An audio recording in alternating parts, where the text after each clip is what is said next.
This happened during spring break of my junior year of college. Me and my three closest friends, Kevin, Ally, and Seb, decided to go car camping in Colorado.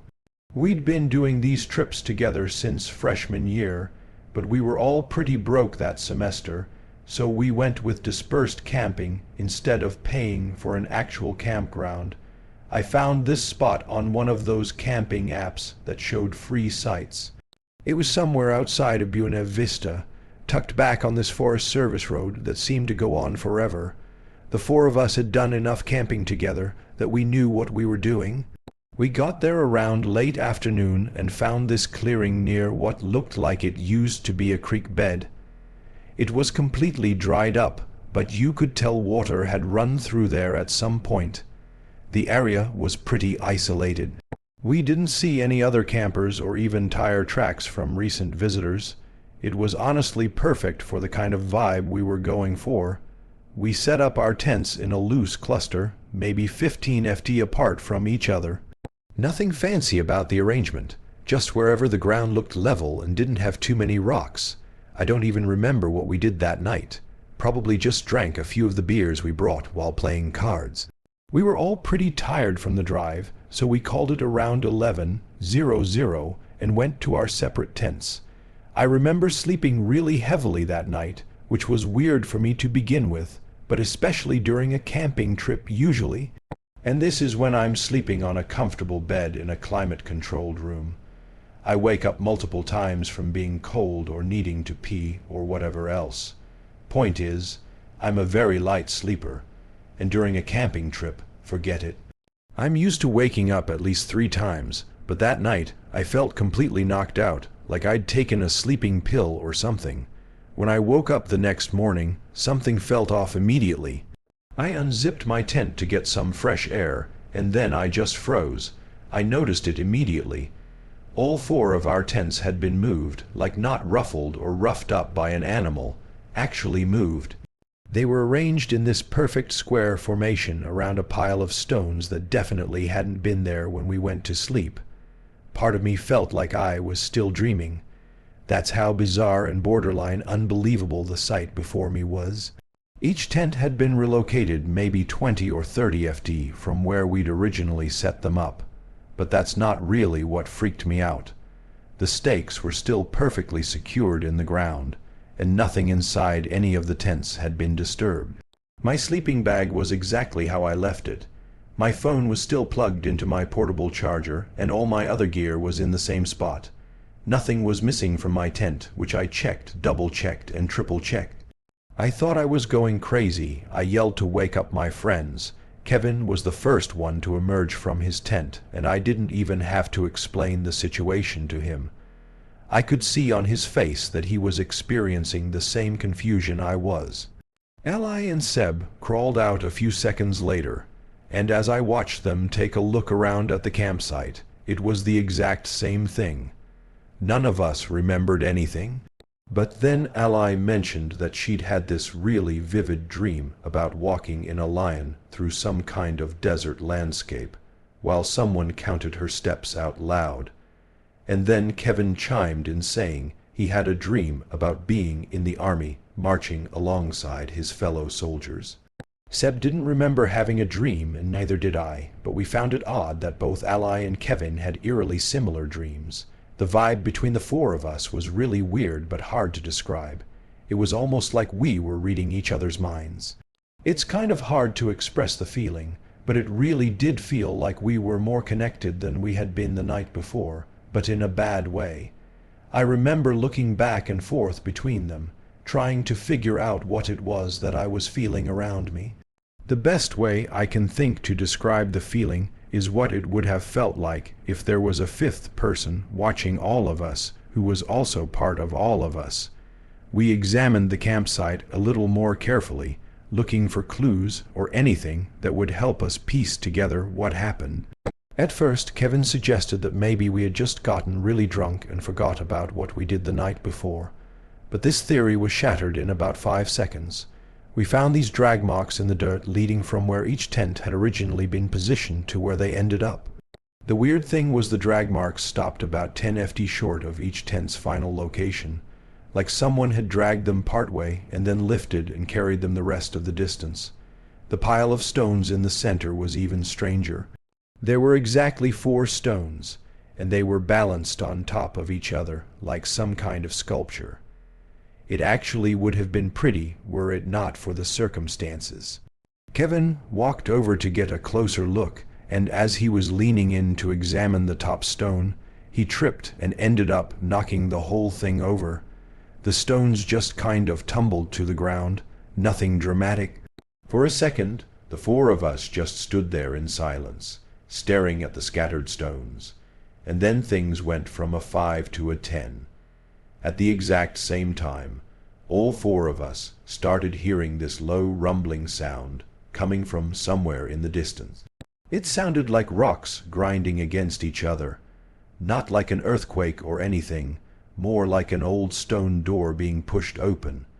Hearing that sound kind of sent us into a panic, and we all just started packing without even discussing things. Like I said before, it felt like we were reading each other's minds, and that also applied to our feelings. I could feel my friends' fear, and I knew they could feel mine. It was really freaky. 10 times freakier than it had been not 2 minutes ago. I don't think I've ever packed up a campsite so quickly in my life. Realistically, we were out of there in under 5 minutes, but it felt like an eternity in that moment. I'm not going to harp too much on what happened. I really don't like thinking about what happened that night, and I'm worried that if I think too much about it, it'll go from being a fever dream that sort of sits in the back of my mind to something more real. That was 5 years ago. Now the 4 of us don't really see each other anymore, but I guess that's kind of how it goes as everyone gets older. Kevin moved to Denver after graduation. Allie's in grad school in California, and I think Seb moved to Chicago with his girlfriend. We keep in touch, but we've never really talked about that night since. My name is Simon. This happened last summer when I was 23. My girlfriend Cadence and I had been planning this camping trip for months. Just the 2 of us. No cell service, no distractions. We'd been together for about a year and a half at that point, and honestly, things had been getting a little stale. Not bad, just routine. We figured a weekend in the woods would be good for us. We picked a spot in the URI National Forest in North Carolina. I'd been looking at different locations online for weeks, trying to find something that wasn't too crowded, but also wasn't completely isolated. The place I settled on was this campground about 3 miles down a Forest Service road. According to the reviews, it had maybe 6 or 7 sites total, and they were pretty spread out from each other. We left Friday afternoon around 3:00, stopped for supplies at a grocery store near the forest entrance, and made it to the campground just before sunset. The road getting there was rough, lots of potholes and loose gravel, but my truck handled it fine. When we pulled into the main clearing, I was honestly pretty satisfied with my choice. There were a few picnic tables scattered around, a couple fire rings, and the sites themselves were tucked back into the trees enough that you'd have some privacy. We drove around slowly, checking out the different spots. Most of them were empty, which was good. We passed one site that had a blue sedan parked there, but I couldn't see anyone around it. Cadence pointed to a spot at the far end of the campground, right where the road dead ended into the forest. It had a decent clearing for the tent and was positioned so that the trees blocked the view of the other campsites. We spent the next hour setting everything up. Cadence is one of those people who's really particular about how things are arranged, so I mostly just followed her instructions. By the time we were done, it was starting to get dark. I got a fire going while Cadence made sandwiches, and for a while, everything felt exactly how it was supposed to. We were sitting there drinking beer, watching the flames, not really talking about anything important, just existing together, which I think was kind of the point. Around 10 or so, Cadence went to brush her teeth at the spigot near the picnic tables. I stayed by the fire, poking at it with a stick and finishing my beer. That's when I noticed someone standing at the edge of our sight, just beyond where the light of the fire reached. I jumped a little, I'm not going to lie, because I genuinely hadn't heard anyone walk up. The guy apologized for startling me and said he was camped over in the blue sedan and that he just wanted to introduce himself. His name was Aiden, and he looked to be about 30. He had this really intense way of maintaining eye contact that made me a little uncomfortable, but I obviously wasn't going to say anything. Cadence walked back toward us, and I could tell from the way her hips were swaying that she was not pleased with the interruption. Aiden noticed her, turned, and said she'd picked a good spot. Real secluded. He mentioned he was solo camping, trying to get away from people for the weekend, which seemed kind of contradictory since he was literally standing at our campsite making conversation. And by the way, as soon as Cadence walked back, I didn't exist anymore. This guy Aiden's full attention was on my girlfriend, which wasn't exactly surprising, but weird as hell. We talked for another minute or two, and by we, I mean he talked at Cadence while she just gave him awkward reply after awkward reply, waiting for him to get to him. Eventually, I butted in and told him we wanted to get some sleep because we were waking up early, and that got him to leave. As soon as we walked into the darkness, I noticed he didn't use a flashlight or anything, which I thought was a little odd. Cadence and I agreed about the weirdness of the whole thing and decided to try and forget about it. We stayed up for another hour or so, then put out the fire and went to bed. I don't remember falling asleep, but I do remember waking up, and the moment I woke up, I realized something was wrong. It took me all of 3 seconds to realize I had woken up to voices somewhere in the distance. It sounded like 2 people having a conversation somewhere near our campsite. I looked over and saw Cadence fast asleep, and that's when the guardian instinct in me kicked in. I didn't freeze or cower in the tent, but rather actually went out to investigate. I unzipped the tent as quietly as I could and poked my head out. The voices stopped almost immediately, like they had heard me, even though I thought I was being dead silent. As quickly as I could, I grabbed my phone and turned on the flashlight, shining it around our campsite. But whoever had been there had either already left or was further away than I initially thought. Eventually, I went back inside the tent and tried to go back to sleep. It was a public campsite after all. People stay up really late on camping trips, so I didn't think it was anything threatening. I just hoped whoever had been out there got the hint to have their 300 a.m. talk somewhere far away from where I was trying to sleep. I didn't bother mentioning it to Cadence the next morning. I didn't really see the point in stressing her out over nothing. We spent most of the day hiking, which was a lot of fun and a decent workout, honestly. As the sun started to go down, I went to grab more firewood from a pile we'd made near the truck. That's when I noticed something on the windshield. It was a napkin folded in half and tucked under the wiper blade. I pulled it out and unfolded it, and I was shocked to discover that it was a note saying, "You should move your tent." I obviously wasn't going to keep that to myself, so I showed Cadence the note and told her what happened the night before. When she saw the note, she immediately asked if it was Aiden. I said, "I guess so, because who else would it be?" And as the 2 of us were discussing what to do next, obviously more than a little freaked out, as if on cue, who walks up but Aiden? He was wearing the exact same get-up as the day before, and looking at him filled me with a mix of rage and fear. The rage won, and I told him he needed to stop just walking up like that more aggressively than I probably should have. I was 100% convinced he was behind the note and the talking for the night before, and I wasn't going to let him think that he was fooling me. He said sorry in a gruff voice and said he was just checking up on us. Before I could respond, Cadence asked him why he'd need to check up on us, and actually said something that really surprised me. He told us he didn't want to freak us out, but that he was surprised to see people as young as we were at the campsite. He said that there was a bunch of weird stuff that had been known to occur around here. Freaky stuff. He said he'd found deserted campsites deep in the woods, signs of people, belongings, and other weird things. I didn't really trust a word he was saying, but he said it so matter-of-factly that part of me thought he was being genuine. He went on to say that he heard people walking around his car the night before, so he was going to cut his trip short and go home before the sunset. Then he advised us to do the same. At that point, I wasn't going to argue, and it's not like Cadence wanted to stick around either. So we all started packing our stuff. It was pretty stressful being as the sun was already almost set to begin with.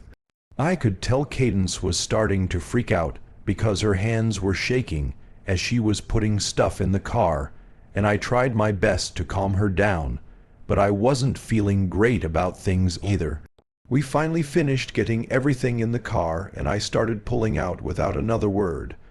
The sun was basically set at that point, and it would probably be fully dark in a few minutes. But as I was driving out, I noticed Aiden's blue sedan was still in his campsite, which I found strange. I saw Aiden crouched down near one of his tires, so I actually stopped my car. I asked him what he was doing, and he stepped back from his car to reveal massive gash in the tire.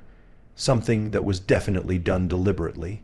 There was no question about it, Cadence said, "Holy," and I was pretty shocked to see it as well.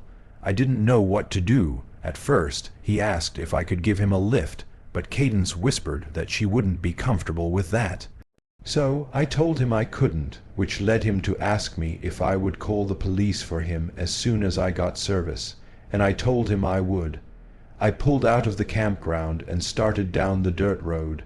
My headlights were on full blast. We were maybe 100 yards down the road when I glanced to my right and saw them. There were 3 figures standing in the woods, maybe 30 ft off the road. They weren't moving, and it didn't look like they were trying to hide either, almost like they wanted to be seen. I only saw them for a split second, but I was 100% sure they were people, and Cadence noticed them as well. My foot instinctively hit the brake. I don't even know why. Maybe some part of me thought I should go back and warn Aiden. Or maybe I was just trying to process what I was seeing.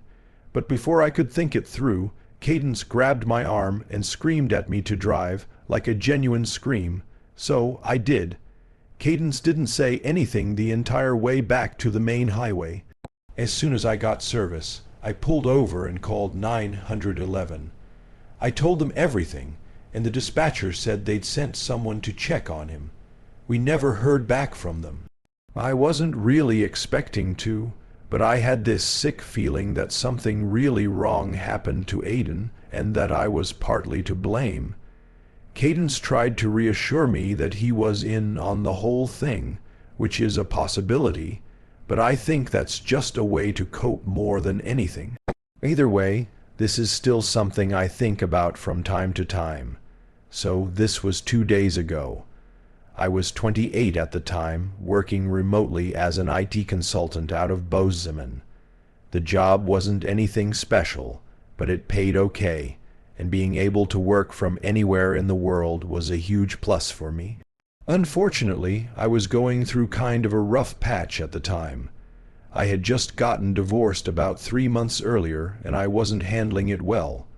Nothing I tried was working, and believe me, I tried everything. It seems a little foolish and naive looking back, but at one point I was convinced I'd spend the rest of my life in misery unless I did something drastic like go off the grid and spend a few weeks in the wilderness type drastic. So that's kind of what I did.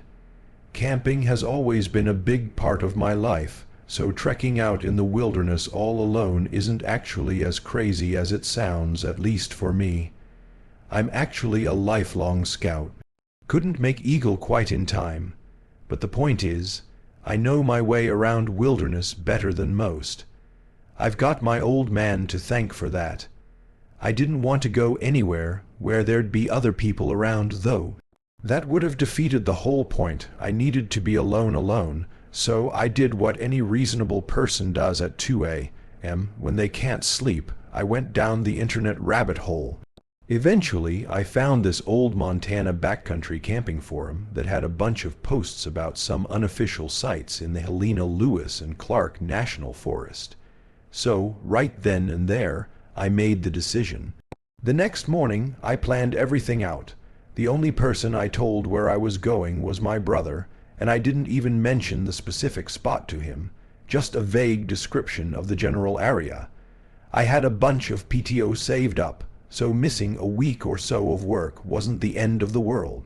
If I'm remembering correctly, that was a Tuesday, so it must have been a Thursday by the time I had my truck fully loaded up. I had enough supplies to last me the full week, and then some. Freeze, dried meals, water purification tablets, a first aid kit, and all the other essentials. And of course, my Remington 700. I'm not a gun nut or anything, but you don't go that deep into the Montana wilderness without protection from wildlife. The drive out there was about 4 hours from Bozeman. First 3.5 were easy. Highway to county road to Forest Service road. That last bit, though, what a headache. My GPS kept trying to reroute me because the service road I needed wasn't in its system. After some painful backtracking and double-checking the descriptions of some of those online posts, I found this overgrown trail that seemed to match up with what someone had written. Twice I had to stop to move branches and other debris that were blocking the path. My truck's a decent 4x4, but I was starting to worry about getting stuck. I drove along the path until it was impossible to go any further, at which point I just shut my engine. I knew I'd have to reverse out of there when the time came to leave, but I had been prepared for that, so I wasn't too concerned. As soon as I stepped out of my truck, I was pretty confident I was in the right spot. But that far into the wilderness, there's not really a right spot, since everything's as remote as everything else. Either way, I was pleased. There was a clearing not too far from the cluster of trees I had parked in front of, and it looked like a perfect place to set up camp, except there was already a tent there. I noticed it almost immediately. It was this old olive green tent that looked like it was from the 80s. My first thought was that someone else had found those coordinates, but the tent looked like it had been there for years. There was actual mold growing on the ceilings, like visible from 20 ft away kind of mold. I walked over out of curiosity. I probably shouldn't have, but whatever. I called out a friendly hello and waited. There was no response. The zipper was partly open, so I just unzipped it the rest of the way. And let me tell you, the smell in there was god-awful. It smelled like something had died inside. The stench was unbearable, but I was in too deep and was too curious to just walk away. I looked around the tent and saw an empty sleeping bag, some soup cans, and a little notebook. I withstood the nastiness just long enough to grab the notebook and reach my head back into the pure air. There wasn't anything else in the tent besides what I already mentioned, so I didn't see the need to keep investigating, but something was making that smell, which I didn't really understand. But anyway, after stepping out of the tent, I started flipping through this little notebook and immediately realized what it is. Pages and pages of tally marks. There must have been hundreds of them in there, all in groups of 7. The last page had 42 groups, which is over 8 months. I wasn't really spooked at that point, more so curious and kind of excited to have stumbled upon my own little mystery. But after flipping through the notebook a few times, there wasn't really much else to do. I ended up keeping it. What was I going to do? Return it? But anyway, I decided to set up my own camp on the opposite side of the clearing, a decent distance away from the tent, but close enough to keep an eye on it. I didn't like the thought of letting it out of my line of sight. As I settled into the spot and acclimated myself with my surroundings, I realized there were no signs that anyone had actually camped here before. I went for a pretty extensive hike and didn't find any old fire rings, trash, trails, footprints, anything that would even marginally suggest another human. It was a really clear night that night. I remember that distinctly because the stars were incredible out there. The drive and setup had exhausted me, so I fell asleep pretty quickly. I woke up randomly in the middle of the night.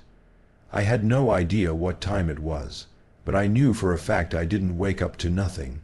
I'm a very heavy sleeper, even out in the wilderness, so I knew something was wrong. I froze in the dark and listened, trying to hear for an animal or whatever else could have woken me up. And after about 30 seconds, I heard it. Whispers. It sounded like 2 or 3 different voices, and if I had to guess, I'd say they were maybe 20 ft from my tent. They were having some kind of conversation, but I couldn't make out what they were saying. I was so freaked out, I started sweating. When you go that deep in the wilderness to be alone, the last thing you're expecting to stumble upon is another person, let alone multiple people. It doesn't sound like the scariest thing, per se, but in the moment, I was terrified. I stayed frozen in my sleeping bag, pretending to be asleep. The voices stopped, but I still didn't want to move, and after a few seconds I started hearing footsteps around my tent. I realized whoever was out there was circling my tent the way an animal might. Instinctively, my hand went straight to my rifle, which turned out to be the correct decision because not 2 seconds later, someone started yanking on my tent zipper. When it didn't budge, thanks to the clips I'd put on, they pulled back. I had my rifle aimed directly at the tent flap, and a very strong part of me wanted to just fire right then. I was expecting the person messing with my tent to just leave, but no. They started scratching the flap like they were trying to cut their way in, and that's what sent me over the edge. I spoke up, saying I had a gun and to back the off. The scratching stopped immediately. There were a few seconds of complete silence, and then I heard footsteps, multiple sets of footsteps running away in what sounded like different directions. It sounded like at least 3 people, which was somehow 10 times worse than the thought of it being just 2.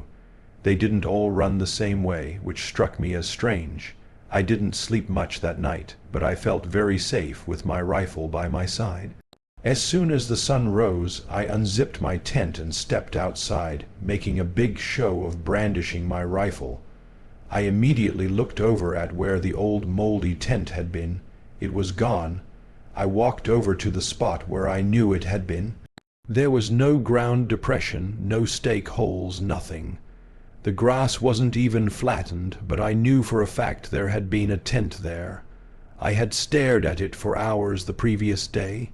What I did find were footprints, bare human footprints, all around my campsite in a rough circle, about 20 ft out. There were tons of them, and they were different sizes, which confirmed to me that there had been more than just 2 people out there. Some of them were also really deep, like whoever made them had been standing there for a long time. One set of prints led over to a big pine tree at the edge of the clearing. I walked over, and that's when I saw them. Fresh cuts in the bark. I knew what they were, tally marks, 7 groups of 7 and the start of an 8th group. Just like the notebook, I just kind of stood there trying to make sense of it. The notebook had been counting something for over 8 months. And now there were fresh marks on this tree right next to my campsite. I didn't want to think about what that meant. It gets much, much worse, though, because as I was backing away from the tree, I noticed something else. It was and still is the most disgusting thing I've ever seen. There was a dead squirrel hanging from a low branch a few feet away, tied up with what looked like a fishing line. I'm not squeamish about dead animals. I'm a hunter for Christ's sake, but something about the way it was positioned made me want to puke. I didn't really need any more of an indication. I immediately ran back to my campsite and started packing my stuff as fast as I could. I'll admit that my hands were actually shaking while I took down my sight, and I was having trouble focusing on the task at hand without looking over my shoulder every few seconds. After what felt like forever, I finally finished packing everything and started jogging towards my truck. I threw everything in, jumped in the truck, and started backing out. Part of me thought my tires were going to be slashed or something else, but thankfully my truck was untouched. The path was narrow and backing out was even harder than pulling in. So the ordeal was torture. It was hell, but I made it, and I don't think I was followed. By the time I made it back home, I decided I wouldn't even bother calling anyone. I did not think there was a point. Like, realistically, what would I even report? It's not like anyone would go that far into the woods to investigate. The thing that freaks me out the most is the sight of that squirrel. No one does that unless they're trying to send a message or a threat. I honestly don't know what would have happened if I stayed another night, or if I hadn't been armed.